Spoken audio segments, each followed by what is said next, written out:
now for Inside Utah Politics with Lindsay Aerts. Well, welcome in to Inside Utah Politics. Today I am your host, Lindsay Aerts. If you're seeing us for the first time here, welcome on in. We typically tape this show in a streaming format, so we'd invite you on Amazon Fire, Roku, or Apple TV to download the News for Utah Plus app. We have a lot to get to in Utah politics this week. Some big news over Utah's redistricting case. Let me start by introducing my panelists, Taylor Morgan and Leah Murray. Hi, guys. Hey, Hello. Lindsay. How are we? Deep breaths, everyone. Deep breaths. It's a Tuesday. It's been a week in Utah politics, that's for sure. Tell us what you do. Oh, I'm a professor, so let's just be clear. It's not really a week in wow. my life because Thanksgiving week we're all just chillaxing. Not just a professor, but the director of the Walker Institute Also of director of the Politics. Walker Award-winning professor. And there's that too. That's right. And then there's Taylor, Yeah. Let's just go with that. For now. Yeah.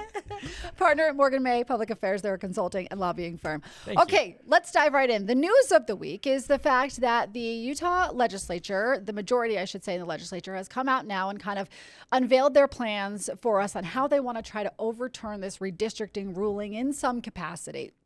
And they've sort of launched this three-pronged approach, if you will, to do it. Those are my words, not theirs. But essentially, they are saying they're going to put a constitutional amendment on the ballot in 2026, which, according to them, they hope will solidify officially in the Constitution, although they believe that it's already there, that the legislature draws the districts. Okay, so we solidify that, sort of like Amendment D, but a little bit different. And then they're also going to hold a special session on November 9th to December 9th to address some of the election-related deadlines, filing deadlines and such. The governor is going to call them into that. And then they're also appealing the decision, a full merits appeal of the redistricting decision. Is there anything they're not doing? Well, then Lindsay? there's the GOP initiative. So one of those that's right. things Yeah. has got to stick, right? Taylor, tell me which path you think is the most likely to stop this train from going down the track. Yeah, this is what we call the kitchen sink approach here. We're trying anything and everything we can possibly think of to try to deal with the plaintiff's map with this first district. Now, I have been very critical of how the legislature has handled this redistricting battle from day one. I think where we are today is a product of how the legislature has gone about picking all the wrong fights at the wrong times and frankly has lost all of them. Now, I fundamentally disagree with the map that was chosen by Judge Gibson. I also believe, as I've expressed on the show before, that that was a political choice. It's almost as if we've had political grenades being lobbed from the legislature and now from the bench with Judge Gibson picking the plaintiff's map, and the rest of Utah is on fire here in the middle. Now, make no mistake, District 1, this map, the plaintiff's map, is, in my eyes, the most egregious partisan gerrymander in modern history. Now, Leah's laughing, okay? But, Professor, Democrats pretend to like the facts. And so let me provide some facts to back up what I just said. Of Utah's total registered voters today, only 14% of all active registered voters in Utah are Democrats. Okay, but active registered voters doesn't mean people who vote. It just means people who are registered with the party. Lindsay. It just means people who are registered. According to the Better Utah Institute, which is a Democratic organization here in Utah, 52% of the registered voters in the 1st Congressional District are Democrats. Okay, but you tell me how we go from 14% statewide Democrats to 52% because there are of one Republicans and district. Independents who vote Democratic. But Lindsay, if we take those 500,000 unaffiliated voters and you want to apply the same percentages statewide among Democrats and Republicans, you don't get 52% Democrats in that district. You do not. It is by definition a partisan gerrymander. In Salt Lake County, countywide, there are only 22% Democrats in the entire county. How do you get to 52% Democrats in one congressional district? You get there by packing in a partisan gerrymander. It is egregious, and that is why, even though I have been critical of the Utah legislature, the map is so bad, and it is such a terrible, just wacky gerrymander, that the legislature has to do anything and everything they possibly can to undo this Democratic power grab. Leah, Taylor did not answer my question, which was which path is going to stick here for the Republicans to stop what Taylor is calling an egregious gerrymander? Right. I mean, I think the question, or that begs the question, right, Lindsay, of the timeline, right? So a little bit... I think people are mounting their campaigns for this district set. People are figuring out who's going to run in these districts, where they're going to file. Our legislature has a filing deadline, I think, of New Year's Day. January 2nd. It opens, the first week in January. Insanely close rate happening. So a little bit, I don't know that anything pauses well enough what's happening for the 2026 election. So I think... going forward, the right path, and that's not what you asked, but I'll just add, the right path is getting a constitutional amendment that brings the power of districting back into the legislature. And a little bit, right, they should just kind of say, this one's a goner. We'll just let this go. Just run one cycle under this map. We will fix this. In the next one, we will have a president at the top of the ballot. All of our people will come out to vote for that Republican president. We'll have a higher voter turnout, and we'll get the seat back. I mean... That's not what you asked, but that feels like the most plausible, rational, reasonable way to do this. I think there is an attitude of we hope that it will be stopped before 2026, but we don't know if any of these paths can. Yeah. I want to bring in what I asked the governor today because, or earlier this week, because I talked to the governor. I shouldn't say he had a press conference with a bunch of reporters, and I obtained a grandma request that shows me some of the communications between county clerks and the lawmakers who are kind of hatching this plan in terms of what we change in the special session. The governor's going to call in the legislature to do what? Well, the lawmakers didn't really answer that today, but what the emails show is that they're considering a handful of plans to push back the filing deadlines, either just for congressional candidates or potentially every candidate. But when you do that, starts a domino effect of pushing it closer to the county conventions. And for signature gathering candidates, you don't have enough time to gather the requisite number of signatures before those conventions. So we would have to change those as well. So I asked the governor a little bit about what the plan was. I would say, I think there's less discussion about the signature piece and changing those sort of thresholds. It's just trying to figure out how we can make it all work under the deadlines, and that's been one of my concerns from the very beginning. I've expressed that because of the deadlines, we just don't have a lot of room to move on this and to be able to file an appeal to move that process forward. So we're looking at those deadlines and what it means. Really, it's more just you kind of have to back up. So you have an election in November, right? We know that's set. There are deadlines you have to make to reach that. And so you just keep working backwards. And so what's the latest possible date that you could get a ruling from the Supreme Court and still be able to implement maps? If there's a change in maps, if the Supreme Court was to go back to map C, then you would need 50 days to get that implemented, right? So there's a whole bunch of variables there, and that's what the attorneys are looking at now. That's why we don't have any additional information on what that might look like. If we could do it. Okay, so basically he's saying there, we don't know which plan we're going to put forward yet because we got to count back from the election. They haven't figured it out yet. Yeah. I think that is the simple answer here is they don't know exactly how they're going to do this. I think they have a general framework. They have some ideas, but look, anytime you start getting into the election timeline and you start trying to adjust things, it is nearly impossible. As someone who has worked for years in the state elections office as an election administrator, also working on multiple citizens initiatives and working on, the signature process and multiple campaigns, statewide, local, countywide, congressional, I'll tell you what, there is not one extra day to be found in this election process timeline. Utah's elections are the gold standard in our country. Our process isn't perfect. No process is perfect, but I get, despite all my bluster and how excited I get about how bad I think the new map is, frankly, I think we're stuck with it. Right. I get very, very uncomfortable anytime we start confusing the election timeline in voters' minds. That to me is a very dangerous can of worms to open. Yeah, Leah, to that point, does this confuse voters? I mean, this is really for candidates and when they file, but what impact does it have? Well, also a little bit like how inside baseball has this whole conversation Absolutely been, right? right, yeah. So if you were just a normal voter, first of all, you just think those districts are done, right? So I think a lot of voters are just thinking, who's going to be the candidates, and isn't this interesting? We've got this district. Oh, and I have Thanksgiving tomorrow. Yeah. Or like so I'm actually That reminds me, I have to pick up the turkeys. Yeah, thinking did you about put that it in at your all. fridge to thaw? I Yeah. need to brine it. I have so much to do. Who cares about any So of this? I don't think it's confusing to voters. A little bit, I think they're not paying attention. So I do kind of feel like this is a major conversation at the most elite level, Lindsay. Does that make like it's the people who are running good point. elections?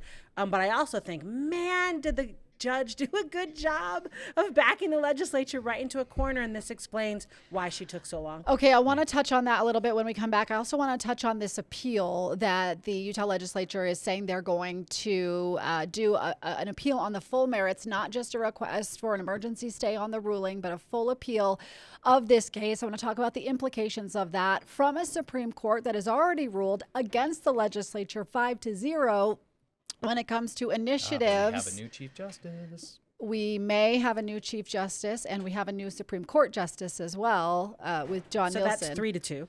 So, Okay. so touche. we will see. So let us take a break, and when we come back, we will dive into all that. Plus, we're going to get into some new Olympic logos and names, and not everyone loves it when we come back. So stay with us.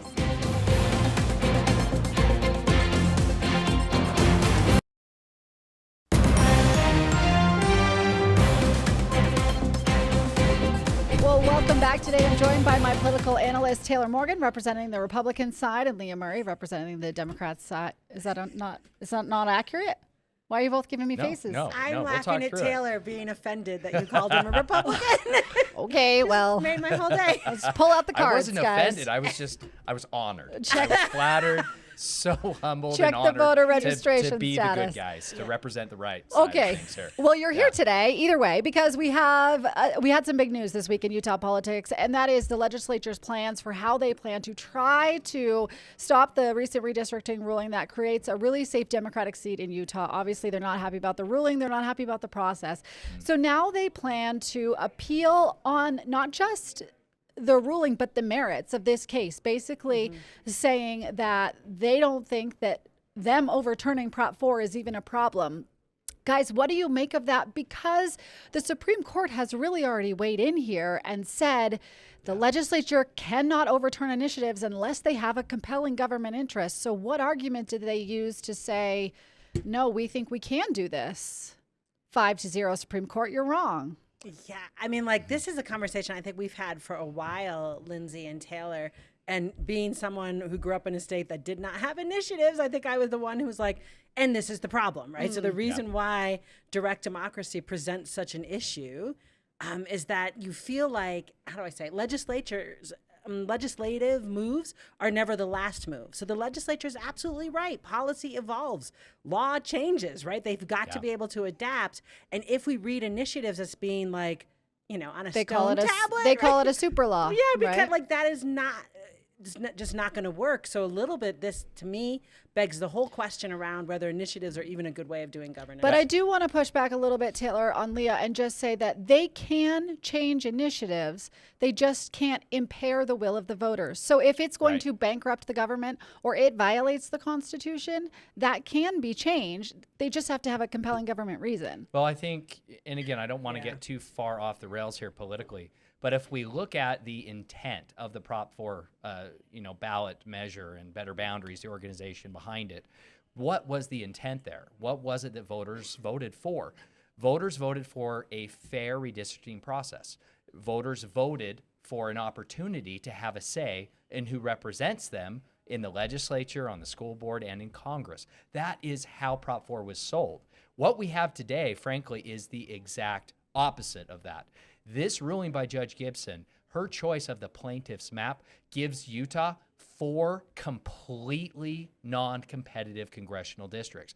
Now, be as frustrated as you will, Republicans, about District 1.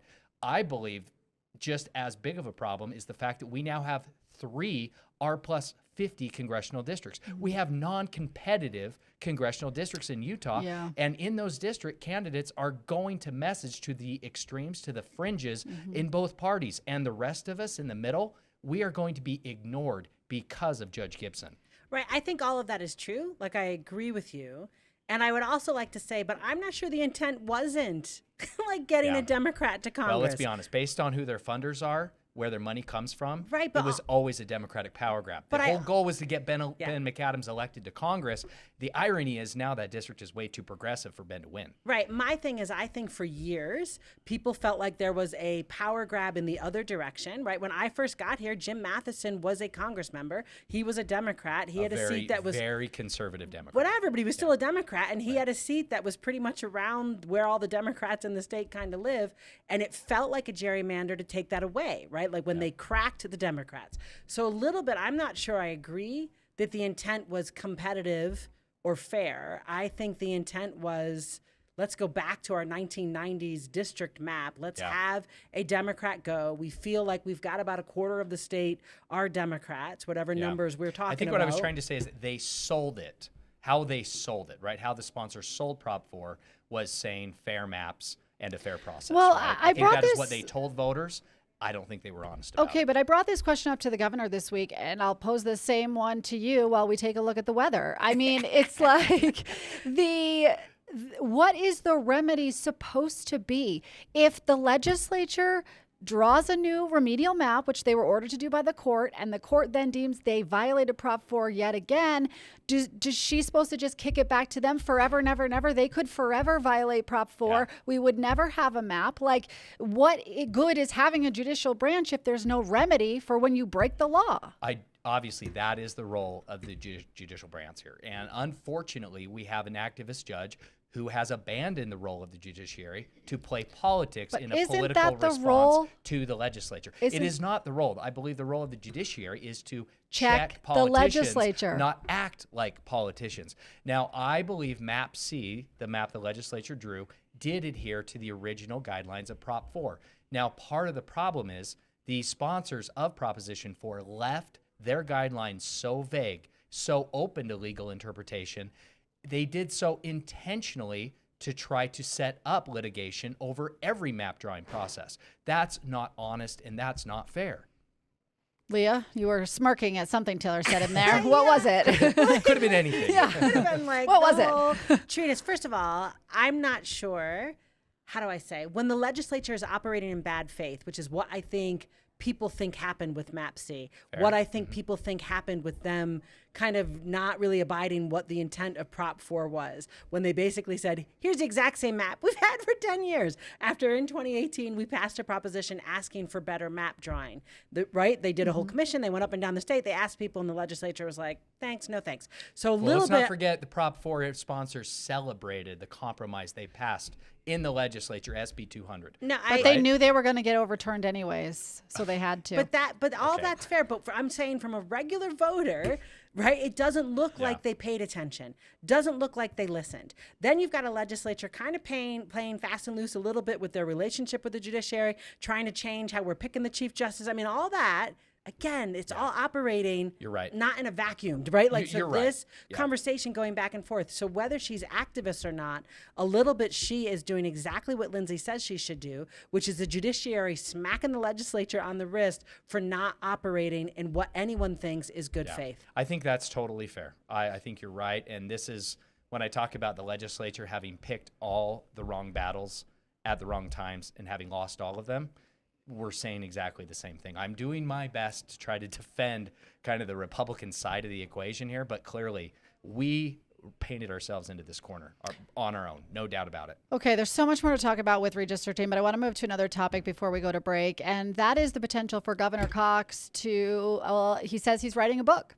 He's working on a book right now. He's got running for president. He's got a book deal. To that point, Taylor, he was very clear in remarks this week that he is not running for president. He said, I know that the first step, everyone says you write a book and then you run for president. This is not that, is what he says, but clearly you the disagree. first step is the NGA chair. Yes. Right? So first you become the chair of the National Governors Association. And then you write the book. Then you write a book. And then what is the next step? You say you're not running for president. So I think he's right on track. And somewhere Lindsay. in there, you've got to be on 60 Minutes talking about something, right? Oh, So a little bit. Lines up. Lines right up. And I'm going to be in such big trouble with Governor Cox. You're I in am trouble. sorry, Governor. You are not running for president. But we all know But why Guys, is it an issue if he was so is? clear. I was in the room. I know what you're saying and I hear you, and it's the optics are bad, but he was very clear that I know I am not interested in running for president at this time.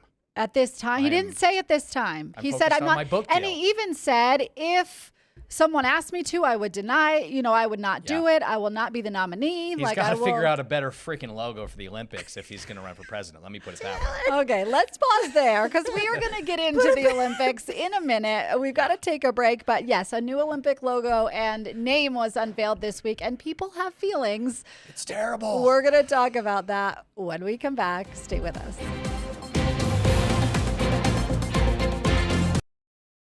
Time now for Inside Utah Politics with Lindsay Aerts. Well, welcome back. We appreciate you being here for this new format today. Actually, this is a format we do on our streaming show twice a week. So if you like this kind of content with political analysis, I'd invite you to download the News for Utah Plus app. It's on Amazon Fire, Roku, and Apple TV. Just search in your search bar for News for Utah. I'm joined today by Taylor Morgan and Leah Murray, representing different sides of the aisle here to weigh in on some local political issues. I want to get to the Olympics because there was a big announcement this week that we changed the name to Utah 2034, and we have a new logo, which people have feelings about. Taylor, Leah, go. Wow. I have already texted Mitt Romney and asked him to save us all from this logo. We have 3,000 days to go until the Olympics, but there are 10,000 reasons to change this logo. It is probably the worst logo in the history of logos. I'm saying it's worse even Is it than egregiously the worst? It is logo? egregious. yeah. You think District 1 is terrible. This eclipses it by a mile. Okay, this is the worst logo I've ever seen, Lindsay. Not That's that. not. That's just That's the a good Olympic logo. rings. Right. Let's go back up. Leah, Let's okay. yes. Before we get to your take, wow. Leah, I want to play what the governor said about it because I asked him. First of all, I asked him if there was anything political with taking Salt Lake City out of the name because there has been some beef in the past with Salt Lake City and the state. He denied that there was any sort of political motivations for this, so we will definitely take him at his word. But when it comes to the feedback on the logo, he recognized that not everyone is happy with it. I'm really grateful that the logo has united Utah. It's really brought people together because everyone seems to not like it. And so it's great to see the way it really brought us together. Sometimes that's what it takes. I will just say this: it is a transition logo, and so the final logo won't come out until 2029. Leah, why the big rollout for a transitional logo then? Well, that must be a course correction, right? I mean, so I showed the logo yesterday to my 16-year-old son because I did think maybe there's something Gen Z sees, right? Like if it had a 6-7 in it, it would be fine. Right, maybe it'd be fine. But he was like, what is that? Hieroglyphics? Literally is what he said. So, right, I just feel like, it's clearly not, resonating, right, with people. So Good response by the governor. Great response by Spencer Cox right there, kind of responding to the fact that no one likes this logo. I will just say, right there, demonstrating his chops with the press. Clearly a potential presidential candidate, what I saw right there. Can I also just add, which is not, oh my gosh, just smack me because this is just me thinking this, but do we change it to Utah not because we're mad at this city, but because we're running for president? And we're trying to elevate the state of Utah in the national conversation. Wow, getting the tinfoil hat on right there. The governor did address that. He said, no, it's to bring all the communities together because we have communities outside of Salt Lake City that are hosting events. So it's not just That was also Salt the Lake's case back in Olympics. 2002. More Olympic events were held outside of Salt Lake City than were held within Utah's capital city. One of the fundamental rules of branding 101 is you don't reinvent or rebrand when you don't have to. Salt Lake 2034 is the brand. This logo is just a hot mess. And like the governor said and backpedaled and I think covered a bit there, it is a transitional logo. I think we need to transition away from this logo right away and not wait 4 years to do it. I think Utahns are really unhappy with it. We need another go. Just when you walk in the airport, they'll hand you 3D glasses and you put them on to view the logo. And because it's I hope they put it all the way in Terminal B so I don't have to ever walk past that terrible logo. Taylor Morgan, Leah Murray, thank you for being here today and for your insights. We really appreciate it. As always, we tape this show Tuesdays and Thursdays over on our streaming channel, News for Utah Plus, so we'd love if you come find us there. So we chat more about political headlines. The show is in podcast form, so wherever you podcast, just search for Inside Utah Politics with Lindsay Aerts, and you will find us there. I'm also on social media. I spelled my name with an A, Lindsay with an A, so you can find us there. We thank you for joining us, and we will see you next week.